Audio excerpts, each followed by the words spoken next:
प्रधानमन्त्री शेरबहादुर देउवाले वातावरण जोगाउने सरकारको महत्वपूर्ण एजेन्डा भएको बताउनु भएको छ। कान्तिपुर मिडिया ग्रुपले शनिबार काठमाडौँमा आयोजना गरेको हाफ म्याराथनको उद्घाटन गर्दै उहाँले अहिले वातावरण जोगाउने विश्वकै महत्वपूर्ण एजेन्डा भएको र यसप्रति नेपाल सरकार गम्भीर रहेको बताउनुभयो। प्रधानमन्त्री देउवाले जलवायु परिवर्तनको विश्वव्यापी असर सारा विश्वले भोगिरहेको उल्लेख गर्दै जोखिम न्यूनीकरणका लागि सचेतनामूलक कार्यक्रम अपरिहार्य भएको बताउनुभयो। उहाँले वातावरण दिवसको पूर्व सन्ध्यामा हुने यस्ता सचेतनामूलक कार्यक्रमले नागरिक स्तरमा वातावरणको महत्त्व बुझाउन महत्त्वपूर्ण योगदान पुर्याउने विश्वास व्यक्त गर्नुभयो।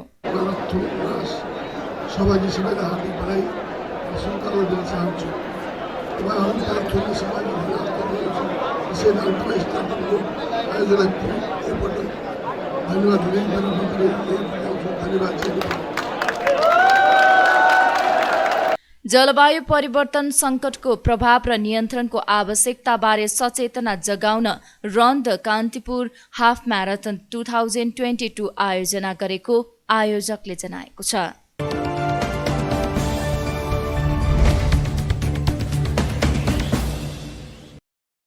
विश्व साइकल तथा वातावरण दिवसको अवसरमा काठमाडौँमा विशेष साइक्लिङ भेलाको आयोजना गरिएको छ।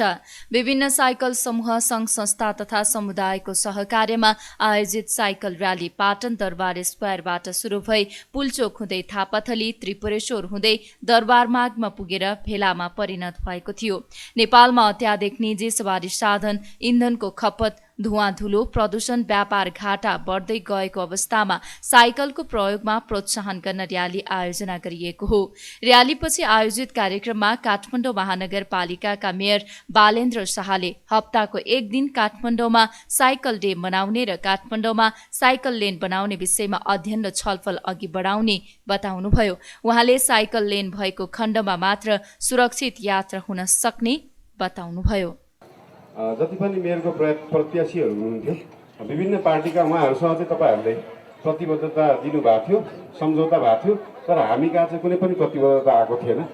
त्यो बेला पत्याउनु भएको थिएन होला, सायद यो मान्छे मेयर बन्छ भनेर त्यो बेला हामी कहाँ ल्याउनु भएको थिएन। भोलिको दिनमा त्यो प्रतिबद्धता पत्रहरू पनि ल्याइदिनु होला र हामीले के गर्न सक्छौँ। काठमाडौँ महानगरपालिकामा हप्ताको एक दिन साइकलले बनाउन सक्छौँ कि हामीले त्यसको लागि डेडिकेटेड लेनहरू गर्न सक्छौँ कि त्यसको लागि अध्ययन गराएर अध्ययन नभइकन हुँदैन। त्यसको लागि इन्जिनियरिङ अध्ययन हुनुपर्छ। किनभने हाम्रो बुझाइ चाहिँ के हो भन्दाखेरि जुन बाटोमा गाडी हिँड्छ त्यही सँगसँगै साइकल हिँडाउन चाहिँ सेक्युरिटी इस्यु हुन्छ, मान्छेको एक्सिडेन्ट हुनसक्छ। बाहिरतिर चाहिँ साइकल लेन भनेको छुट्टै हुन्छ, फुटपाथ जस्तै बार लगाएको हुन्छ, अनि बल्ल सेफ फिल गर्छ। किनभने साइकलको स्पिड कम हुन्छ, गाडीहरूको स्पिड बढी हुन्छ, एक्सिडेन्ट हुने सम्भावना धेरै हुन्छ। त्यही भएर त्यसको लागि अध्ययन गरिसकेर डिटेलमा हुनु पर्यो, सबै सेफ फिल गर्नु पर्यो। सेफ चाहिँ हाम्रो सेफ्टी चाहिँ फर्स्ट इस्यु हुनुपर्छ जस्तो लाग्छ सबैभन्दा अगाडि। त्यो पछाडि साइकल भनेको त हाम्रो पेट्रोलियमको बचत पनि हो, प्लस हेल्दी पनि हुन्छ। जस्तै प्रेसर र सुगरको सबभन्दा राम्रो औषधि नै साइकल हो, जगिङ हो। त्यस्तो कुराहरूलाई अगाडि बढाउनुपर्छ र यहाँहरूले जुन पहिलाका मेयर प्रत्याशी उम्मेदवारहरूलाई जुन प्रतिबद्धता दिनुभएको थियो त्यो हाम्रोमा पनि ल्याइदिनु होला। त्यसको अध्ययन गरेर हामीले के गर्न सक्छौँ त्यसमा अगाडि बढाउन। Thank you so much. त्यस्तै ललितपुर महानगरपालिकाका मेयर चिरी बाबु महर्जनले ललितपुर महानगरपालिकामा 32.5 किलोमिटर साइकल लेन बनिसकेको अवस्थामा यसलाई थप प्रभावकारी बनाउने जानकारी दिनुभयो। उहाँले ललितपुर भित्र पर्ने चक्रपथमा समेत साइकल लेन बनाउने काम छिट्टै सुरु हुने बताउनुभयो।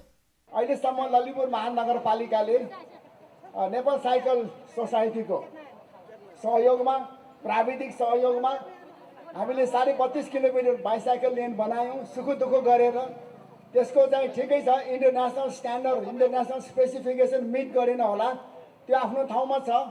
तर अब हामी यसमा चाहिँ इम्प्रुभ गर्दै जान्छौँ भन्ने एउटा प्रतिबद्धता मैले यहाँ समक्ष व्यक्त गरेँ। नम्बर 1। नम्बर 2 मा चाहिँ अहिले हामीले यो ललितपुर महानगरपालिकामा चाहिँ 7.9 किलोमिटर चक्रपथ ललितपुर महानगरमा पर्छ। यसको on the right, on the left गर्दाखेरि चाहिँ 15.8 किलोमिटर यसको टोटल लम्बाइ हुन आउँछ। यहाँ चाहिँ हामीले इन्टरनेसनल स्ट्यान्डर्डको चाहिँ बाइसाइकल लेन बनाउनको निमित्त एभ्रिथिङ हेज बिन डन। कार्यक्रममा सहभागीहरूले साइकल चढौं स्वस्थ रहौं लेखिएका पम्पलेट प्रदर्शन गरेका थिए।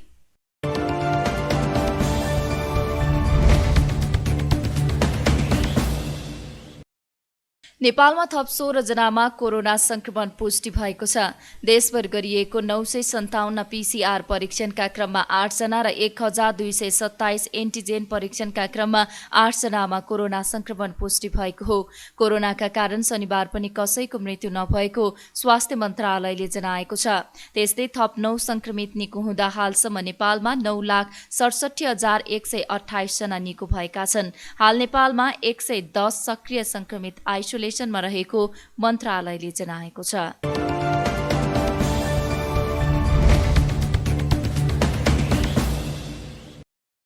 बाराको निजगढमा अन्तर्राष्ट्रिय विमानस्थल नबनाउने सर्वोच्चको निर्णय विरुद्ध काठमाडौँमा विरोध प्रदर्शन भएको छ। निजगढ अन्तर्राष्ट्रिय विमानस्थल निर्माण विकास पक्षधरहरूले उक्त विमानस्थल अघि बढाउन दिनुपर्ने भन्दै शनिबार काठमाडौँको माइती घरमा विरोध प्रदर्शन गरेका हुन्। उनीहरूले सो विमानस्थल बनाउँदा देशलाई हानि हुने गरी कुनै विनाश नहुने समेत बताएका छन्। त्यस्तै उनीहरूले कार्यपालिकाको कामप्रति हस्तक्षेप बन्द गर, सर्वोच्चको दुर्भाग्यपूर्ण फैसला पुनर्विचार गरेर खर्च हाम्रो भइसक्यो, फिर्ता कसरी ल्याउँछ लगायतका प्ले कार्ड प्रदर्शन गरेका थिए। कुनै पनि विकासमा विनाश हुन सक्ने भन्दै 24 लाख रुख काटिने कुरा अनावश्यक प्रचार भएको उनीहरूले बताएका छन्। सरकारले निजगढलाई बारा जिल्लाको निजगढमा अन्तर्राष्ट्रिय विमानस्थल बनाउने भनेर जुन काम सुरु गरेको थियो त्यसका केही खर्चहरू पनि भइसकेका छन्। अहिले सर्वोच्च अदालतले त्यो कामलाई रोक्नु भनेर आदेश जारी गरेको हुनाले त्यहाँ निजगढमा अन्तर्राष्ट्रिय विमानस्थल बन्नुपर्छ भन्ने कामका लागि हामीले यो कार्यक्रम आयोजना गरेका। कुनै पनि विकासमा अलिअलि विनाश हुन्छ। तपाईँ मान्नु न, अन्तर्राष्ट्रिय सभा भवन बन्ने ठाउँमा अहिले जहाँ भइरहेछ त्यहाँ धान रोप्ने भने धान त फल्छ नि, त्यो पनि विनाश हो नि। तर जसरी मिडियामा प्रचार गरिएको छ 24 लाखहरू रुखहरू काटिन्छन् भन्छ, म त्यहीँको बासिन्दा हो, निजगढको बासिन्दा हो। त्यहाँ गएर जसले गरेर त्यहाँ हेरेको छैन, करिब 2 लाखभन्दा बढी बिरुवा काटिने अवस्था छैन। त्यसो भएको हुनाले यो अनावश्यक प्रचार गरेर अन्तर्राष्ट्रिय डलर पचाउनेहरूले अरूको उक्साहटमा भएका यी सबै हल्लाहरू मात्रै हुन्। वास्तवमा विकास गर्दा थोरै विनाश हुन्छ। विनाश ठुलो कि विकास ठुलो भन्ने कुरालाई पनि हामीले ध्यान दिनुपर्छ भन्ने हामीलाई लाग्छ। सर्वोच्च अदालतले त्रिभुवन अन्तर्राष्ट्रिय विमानस्थलको अर्को वैकल्पिक विमानस्थल चाहिने भए निजगढको विकल्प खोज्न आदेश दिएको थियो।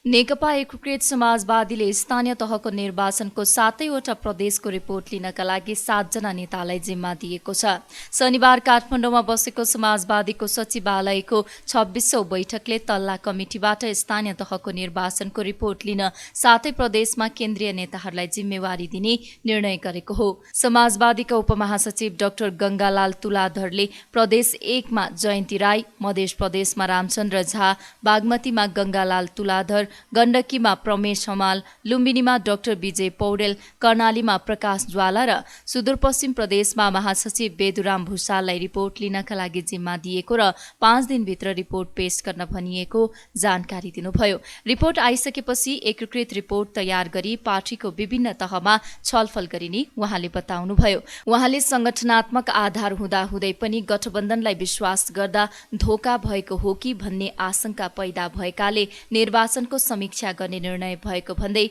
समीक्षापछि थप निष्कर्ष निकालिने बताउनुभयो। हाम्रो पार्टी नेपाल कम्युनिस्ट पार्टी एकीकृत समाजवादीको सचिवालयको आजको 26औं बैठक हो र यो 26औं बैठक चाहिँ खास गरिकन स्थानीय निर्वाचनको समग्र समीक्षा, गठबन्धनमै पनि हाम्रो भूमिका र अरू पार्टीहरूको भूमिकाको समीक्षा र यो समीक्षा पश्चात चाहिँ आगामी कार्ययोजना कसरी जाने, कसरी त्यो कार्ययोजना बनाएर जाने भन्ने विषयमा हामीले घनीभूत छलफल गऱ्यौँ।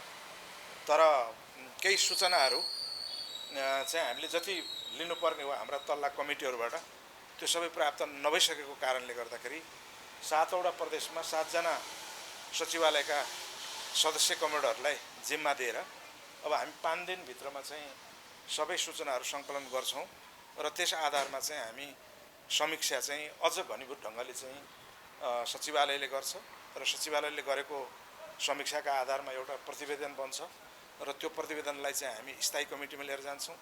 स्थायी कमिटी पछाडि पोलिट ब्युरो पछि चाहिँ केन्द्रीय कमिटी र चाहिँ केन्द्रीय परिषदको बैठकमा पनि लैजाने भन्ने कुराहरू छ। त्यो कामको निम्ति अहिले प्रदेश नम्बर 1 का निम्ति जयन्ती राई, प्रदेश नम्बर 2 अर्थात् मधेस प्रदेशका निम्ति रामचन्द्र झा, बागमती प्रदेशका निम्ति गङ्गालाल तुलाधर, गण्डकी प्रदेशका निम्ति प्रमेश हमाल, लुम्बिनी प्रदेशका निम्ति विजय पौडेल, कर्णाली प्रदेशका निम्ति प्रकाश ज्वाला र सुदूरपश्चिम प्रदेशका निम्ति चाहिँ वेदुराम भुषाल। यसरी हामीले 7 जना नेताहरूलाई पनि यो 5 दिनभित्रमा चाहिँ सम्पूर्ण चाहिँ समीक्षाका निम्ति आवश्यक पर्ने सूचनाहरू सङ्कलन गर्ने भन्ने छ। यहाँभन्दा अगाडि हामीले 23 बुँदामा उल्लेख गरेर सङ्गठनात्मक हामीले सर्कुलर 6 भनेर सर्कुलर नम्बर 6 जारी गरेका छौँ।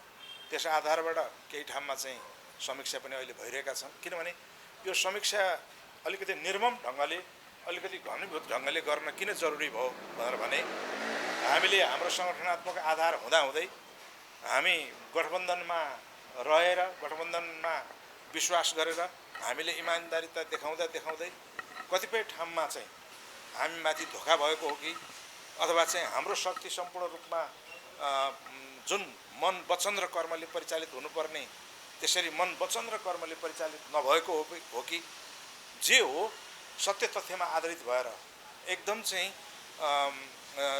सफेद खालको भन्नु पर्यो, कतैतिर पनि म्यानिपुलेट नभएको त्यस्तो प्रकारको समीक्षाको निष्कर्ष निकालेर अब त्यसैका आधारमा हैन, गुणदोषका आधारमा हामीले हाम्रा विकनेसेसहरू के रहे, हाम्रा स्ट्रेन्थहरू के रहे, हाम्रा अगाडिका चाहिँ अवसरहरू अब हाम्रा लागि के छन्, चुनौतीहरू के छन् भन्ने आधारमा जानका निम्ति आजको बैठक बसेको हो र यो बैठकको निरन्तरता भोलि पनि हुन्छ। भोलि 11 बजेसम्मको लागि पनि छ। त्यस्तै बैठकपछि समाजवादीका सम्मानित नेता झलनाथ खनालले स्थानीय तहमा गठबन्धनबीच भएको चुनावी तालमेलमा सन्तुष्ट हुने आधार नरहेको बताउनुभयो।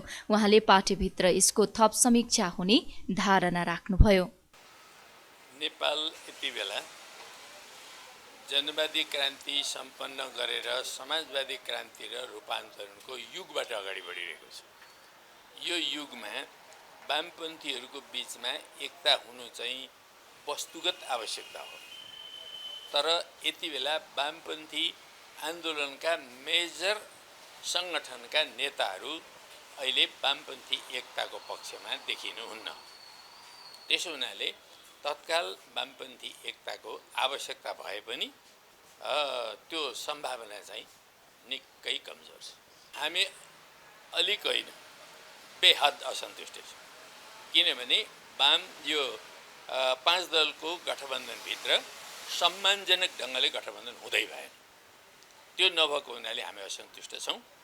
अब त्यो असन्तुष्टि हामीले 5 दलभित्र पनि राखेका छौँ। हामी आफै पनि समीक्षा गर्दैछौँ। अब हामी ठ्याक्कै यो समीक्षाको बिचमा छौँ। समीक्षा गरिसकेपछि अब के निस्कन्छ त्यस आधारमा हामी तपाईहरुसँग फेरि कुरा गर्छौँ। बैठक आइतबार पनि जारी रहने र निर्वाचनको समीक्षा, गठबन्धनभित्र समाजवादी र अरू पार्टीको भूमिका तथा आगामी दिनको कार्ययोजनाका बारेमा छलफल हुने बताइएको छ।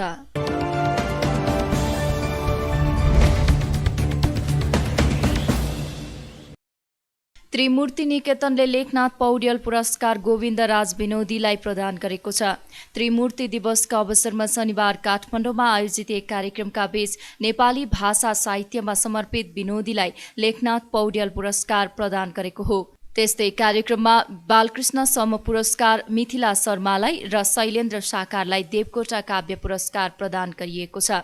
तीनै पुरस्कारको राशि 1 लाख रुपैयाँ रहेको छ। त्यसैगरी 25,000 रुपैयाँ राशिको भद्रगले पदक तारानाथ दाहाल र प्राध्यापक डाक्टर उषा ठाकुरलाई प्रदान गरिएको थियो। त्यस्तै शताब्दी पुरुष सत्यमोहन जोशीको उचाइ अभिवृद्धिका लागि समर्पित भएको भन्दै 58 जनालाई सत्यमोहन जोशी शताब्दी पदक प्रदान गरिएको छ। कार्यक्रममा महासमालोचक प्राध्यापक डाक्टर वासुदेव त्रिपाठीले त्रिमूर्ति निकेतनका विविध विधाका पुरस्कार प्रदान गर्नुभएको थियो। सत्यमोहन जोशी शताब्दी पदक यस अघि 226 जनाले पाइसकेका छन्। नेपाली भाषा साहित्यका विभूतित्रय कवि शिरोमणि लेखनाथ पौड्याल, नाट्य सम्राट बालकृष्ण सम र महाकवि लक्ष्मीप्रसाद देवकोटाको सम्मानमा त्रिमूर्ति निकेतन स्थापना गरिएको थियो।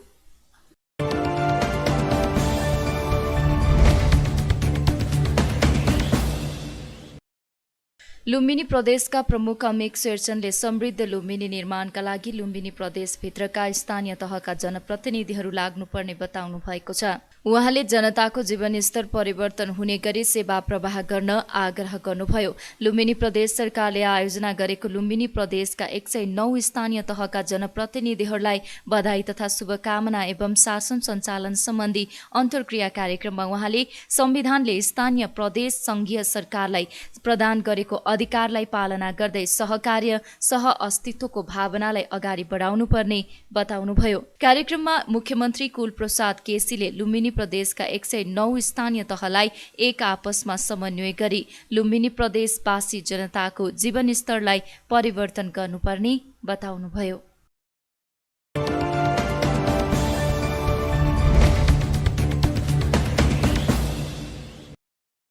वर्षा र सहकालका देवताका रूपमा मानिने रातो मच्छिन्द्रनाथको भोटो देखाउने जात्रा ललितपुरमा सम्पन्न भएको छ। शनिबार जावलाखेलमा विशेष समारोहका बीच मच्छिन्द्रनाथको भोटो देखाइएपछि रथ जात्रा पनि औपचारिक रूपमा सम्पन्न भएको हो। भोटो जात्रा समारोहमा राष्ट्रप्रमुखका रूपमा राष्ट्रपति विद्यादेवी भण्डारी सरिक भई मच्छिन्द्रनाथको भोटो अवलोकन गर्नुभएको छ। राष्ट्रपति भण्डारीलाई नेपाली सेना नेपाल प्रहरीले सलामी अर्पण गरेको थियो। सोही अवसरमा राष्ट्रपति भण्डारीले मच्छिन्द्रनाथको दर्शन समेत गर्नुभएको थियो। मच्छिन्द्रनाथको रथलाई जावलाखेल पुर्याएको 4 दिनपछि भोटो देखाउने जात्रा हुने परम्परा अनुसार आज भोटो जात्रा मनाइएको हो।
मच्छिन्द्रनाथलाई अन्नदाता, पानी पार्ने देवताका रूपमा तथा अनिष्ट र अनिकाललाई सामना गर्ने देवताका रूपमा मानिने भएकाले पनि यसको पुरातात्विक, ऐतिहासिक, सांस्कृतिक र धार्मिक महत्त्व रहिआएको छ।